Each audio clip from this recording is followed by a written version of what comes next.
नमस्कार. मेडिक्लेम म्हणजेच आरोग्य विमा. आणि जर आपण आरोग्य विमा विकत घेण्याचं नक्की केलं असेल, तर पॉलिसीमध्ये साधारण कुठली कुठली कव्हरेजेस असली पाहिजेत, ते आपण जरूर पहा. आणि त्याची संपूर्ण माहिती जी आहे ती डाव्या बाजूला आपल्याला प्रिंट केलेली आहे. ते झूम करून वाचता येईल. आता पॉलिसीमध्ये कुठलं कव्हरेज असलं पाहिजे, याची खबरदारी काय घ्यायला पाहिजे, ते आपण या व्हिडिओमध्ये पाहूया.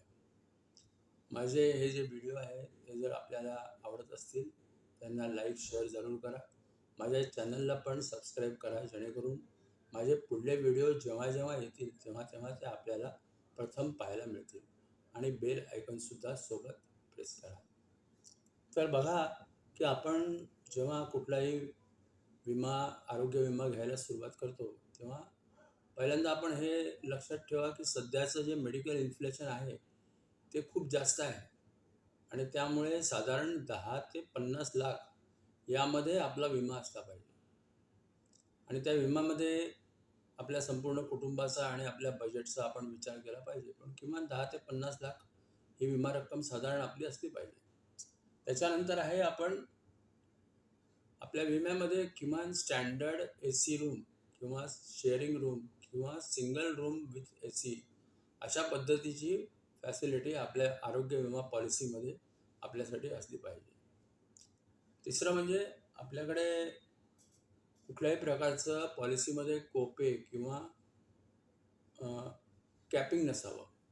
कॅपिंग आणि कोपे म्हणजे काय, याचा आपला एक वेगळा व्हिडिओ आपण बनवलेला आहे.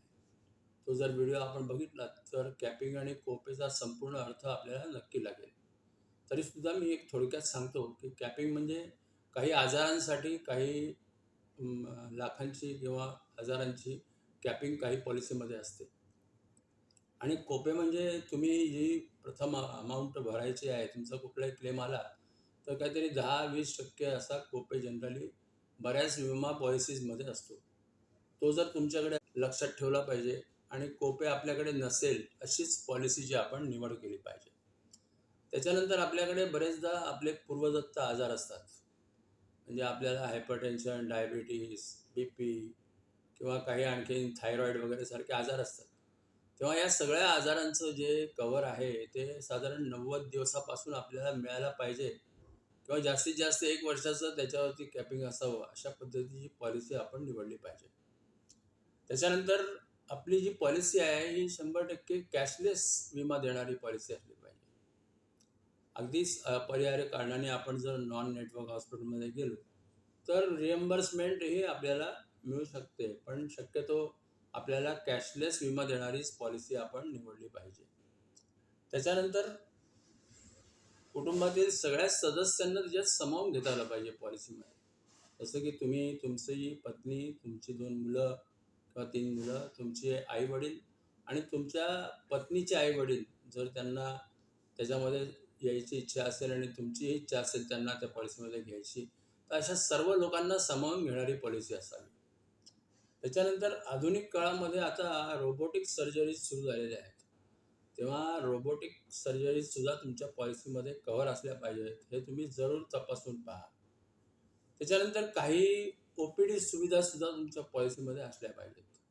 जसं की हल्ली मेडिक्लेम विमा किंवा आरोग्य विमामध्ये तुम्हाला कुठलीही सर्जरी जर किंवा कुठलं हॉस्पिटलायझेशन तुम्हाला होणार असेल, तर त्याच्या आधीचे आणि त्याच्यानंतरचे जे तुमच्या टेस्ट असतात वेगवेगळ्या प्रकारच्या, या टेस्ट कव्हर असतात. पण माझं असं म्हणणं आहे की साधारण जे आपण खोकला सर्दी झाल्यानंतर जे डॉक्टरकडे कन्सल्टेशनसाठी जातो, अशा पद्धतीच्या कन्सल्टेशनसाठी जी OPD कव्हर असतं म्हणजे आउट पेशंट कव्हर असतं, हे तुमच्या पॉलिसीमध्ये काही रकमेपर्यंत जर असलं किंवा आहे, तर अशी पॉलिसी तुम्ही शोधून घ्या आणि अशीच पॉलिसी घ्या. तेव्हा या वरच्या सर्व कव्हर्स साईडला दाखवल्या आहेत मी, कुठली कुठली कव्हर्स आहेत ती झूम करून तुम्हाला पाहिजे आहेत. ही सगळी कव्हर देणारी जर पॉलिसी असेल म्हणजे आहे, तर तुम्हाला जर अशी पॉलिसी शोधायची असेल तर तुम्ही जरूर शोधा. Googleवरती तुम्हाला शोधता येईल.